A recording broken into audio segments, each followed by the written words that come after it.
ಸನ್ಮಾನ್ಯ ಅಧ್ಯಕ್ಷರೇ, ನಾನು ಮೊನ್ನೆ RCB ನಡೆದಾಗ ಸನ್ಮಾನ್ಯ DK ಶಿವಕುಮಾರ್ ಅವರು ಕನ್ನಡ ಬಾವುಟವನ್ನು ತೆಗೆದುಕೊಂಡು ಆ ಪ್ಲೇಯರ್ಸ್ ಕೊಟ್ಟು ನಾವು ಕನ್ನಡ ಕನ್ನಡ ಕನ್ನಡ ಅಂತ ಹೇಳಿದರು. ಇವತ್ತು ಆ ಗ್ರೇಟರ್ ಬೆಂಗಳೂರು ಹೆಸರಿಗೆ ನಂದು ವಿರೋಧ. ಯಾಕೆ ಬೇರೆ ಹೆಸರು ಸಿಕ್ಕಿಲ್ವ ನಿಮ್ಗೆ ಕನ್ನಡದಲ್ಲಿ? ಕನ್ನಡದ ಡಿಕ್ಷನರಿಯಲ್ಲಿ ಬೇರೆ ಹೆಸರೇ ಸಿಕ್ಕಿಲ್ವ ನಿಮ್ಗೆ? ಅಷ್ಟು ಗತಿಗೆಟ್ಟು ಹೊರಟತ್ತ ಕನ್ನಡ. ಯೋಚನೆ ಮಾಡಬೇಕಲ್ಲ ನೀವು. ಬೀಳ್ತಾರ ಹಿಂದೆ ಬೃಹತ್ ಬೆಂಗಳೂರು ಮಹಾಪಾಲಿಕೆ ಇತ್ತು. ಯಾರು ಬೈದಿದ್ದಾರ ನಮ್ಮನ್ನ? ಅದೇನೋ ಗ್ರೇಟರ್ ಬಿಡಿ, ಬೆಂಗಳೂರು ವಾಟರ್ ಬೆಂಗಳೂರು ಔಟಿದೆ, ಅದು ಬೇರೆ ಪ್ರಶ್ನೆ. ನಿಮ್ಮ ಗ್ರೇಟರ್ ಬೆಂಗಳೂರು ಹೆಸರನ್ನ ಯಾಕೆ ಇಡಕ್ಕೆ ಹೋಗ್ತೀರಾ ಇಂಗ್ಲೀಷ್ನೇ? ಮಹಾನ್ ಬೆಂಗಳೂರು, ಮಹಾ ಮುಂಬೈ ಮಾಡಿದಾರಲ್ಲ. ಅಲ್ಲಲ್ಲ ಅಲ್ಲ ನೀವು ಇಲ್ಲಿ ಕೂತ್ಕೊಂಡು ನಮಗಿಂತ ಸ್ವಚ್ಛವಾಗಿ ಕನ್ನಡ ಮಾತಾಡ್ತಾ ಇದ್ದೀರಾ. DK ಶಿವಕುಮಾರ್ ಅವರು ಕನ್ನಡನೆಲ್ಲ ಮುಳುಗಿಸೋತಾವ್ರೆ. ಬೇಕಾಗಿತ್ತ ಈ ಬಿಲ್ಲು? ನೋಡಿ, ಇದು ಅವರು ಆ ಗ್ರೇಟರ್ ಅನ್ನೋದನ್ನೇ ತೆಗೆದಾಕ್ಲಿ. ಬೇರೆ ಕನ್ನಡ ನಿಮ್ಗೆ ಗೊತ್ತಿಲ್ಲ ಅಂದರೆ ನೀವು ಗೌರ್ಮೆಂಟ್ ಸ್ಕೂಲ್ ತಾನೇ ಓದಿರೋದು? ನಾನು ಗೌರ್ಮೆಂಟ್ ಸ್ಕೂಲೇ. ಆಮೇಲೆ ನ್ಯಾಷನಲ್, ಆಮೇಲೆ ಅಷ್ಟು ಕನ್ನಡ ಹೇಳೋಕ್ಕಾಗಲ್ಲ ಅಂದರೆ ಏನು ಸರ್?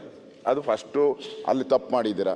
ಎರಡನೇದು, ಈ ವಿಕೇಂದ್ರೀಕರಣದ ಆಶಯ ಏನಿದೆ ಅದಕ್ಕೆ ಕೊಡ್ಲಿ ಪೆಟ್ಟಾಗ್ತಾ ಇದ್ದೀರಾ. ಸ್ವಾತಂತ್ರ್ಯ ಏನು ಕೊಟ್ಟಿದ್ದೀರಿ ನಾವು ಕಾರ್ಪೊರೇಷನ್ಗೆ, ಅದನ್ನು ಹರಣ ಮಾಡ್ತಾ ಇದ್ದಾರೆ.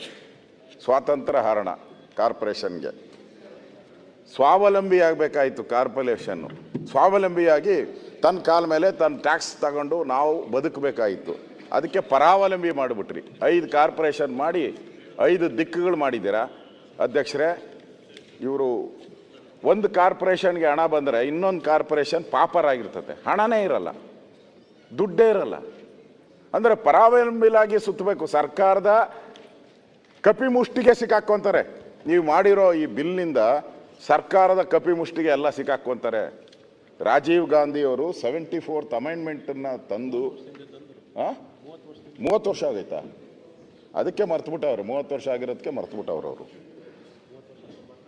ತಂದಿದ್ದು. ಅದೇ ಮರ್ತೋಗ್ಬಿಟ್ಟಿದ್ದೀರ ಬಿಡಿ, ವಯಸ್ಸಾಯಿತು. ಅದಕ್ಕೂ ಆ ಬಿಲ್ಗೂ ಅದಕ್ಕೂ ವಯಸ್ಸಾಗ್ಬಿಡ್ತು, ಬಿಲ್ಗೂ ವಯಸ್ಸಾಗ್ಬಿಡ್ತು. ಅದಕ್ಕೆ ವಿರುದ್ಧವಾಗಿ ನೀವು ತರ್ತಿರಲ್ಲ.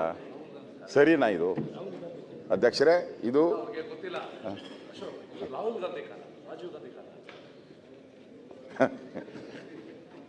ಯಾವ ಕಾಲನೋ DK ಶಿವಕುಮಾರ್ ಅವ್ರಿಗೆ ಬಿಲ್ ಬಗ್ಗೆನೇ ನಾನು ಮಾತಾಡೋದು. ಅಧ್ಯಕ್ಷರೇ, ನಾನು ಹೇಳೋದು ಬಿಲ್ ಬಗ್ಗೆನೇ. ಇದು ಅಧಿಕಾರ ವಿಕೇಂದ್ರೀಕರಣದ ಕೊಲೆ ಮಾಡ್ತಾ ಇದ್ದಾರೆ ಇವರು. ಶಿವಕುಮಾರ್ ಅವರೇ, ಅಧಿಕಾರ ಬರುತ್ತೆ ಹೋಗುತ್ತೆ.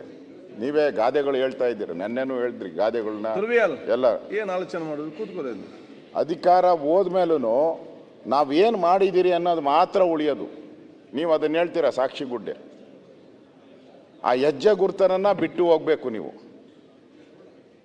ಈ ಕಾರ್ಪೊರೇಷನ್ನಲ್ಲಿ ಬೆಂಗಳೂರಿನ ನಮ್ಮ ರಾಮಲಿಂಗಾರೆಡ್ಡಿ ಅವರು ಕೊರಗ್ತಾನೆ ಇರ್ತಾರೆ, ನನಗೆ ಸಿಕ್ಕಬೇಕಾಯಿತು. ಆಯಿತು, ನೀವು ಬಂದಿದ್ದೀರಾ, ಓಕೆ. ನಿಮ್ಮ ಒಂದು ಹೆಜ್ಜೆ ಗುರುತು ಬಿಟ್ಟು ಹೋಗ್ಬೇಕಲ್ಲ. ಇಲ್ಲಿ ಬೆಂಗಳೂರಿಗೆ ನೀವು ಈ ಒಳ್ಳೇದು ಮಾಡ್ತೀರಿ ಅನ್ನೋ ಒಂದು ಹೆಜ್ಜೆ ಗುರುತು ಬಿಟ್ಟು ಹೋಗ್ಬೇಕು. ಅಲ್ಟಿಮೇಟಾಗಿ ಅಧ್ಯಕ್ಷರೇ, ನಾನು ಹೇಳೋದು, ನೀವು ತಂದಿದ್ದೀರಲ್ಲ, ಇದರಿಂದ ಬೆಂಗಳೂರು ಜನತೆಗೆ ಏನು ಲಾಭ? ಇಷ್ಟೇ. ಇದರಿಂದ ಬೆಂಗಳೂರು ಜನತೆಗೆ ಏನು ಲಾಭ? ಓಕೆ, ಇದು ವಿಕೇಂದ್ರೀಕರಣ ಅಲ್ಲ, ಇದು ಒಂದು ರೀತಿ ವಿಕೇಂದ್ರೀಕರಣ ಆಗಿಲ್ಲ. ಇದು DK ಶಿವಕುಮಾರ್ ಅವರು ಇಲ್ಲಿ ಬೆಂಗಳೂರು ಇನ್ಚಾರ್ಜ್ ಆಗಿದ್ದಾರೆ ಅನ್ನೋ ಒಂದೇ ಒಂದು ಕಾರಣಕ್ಕೆ ಕೇಂದ್ರೀಕರಣ ಮಾಡ್ತಾ ಇದ್ದಾರೆ ಅಷ್ಟೇ.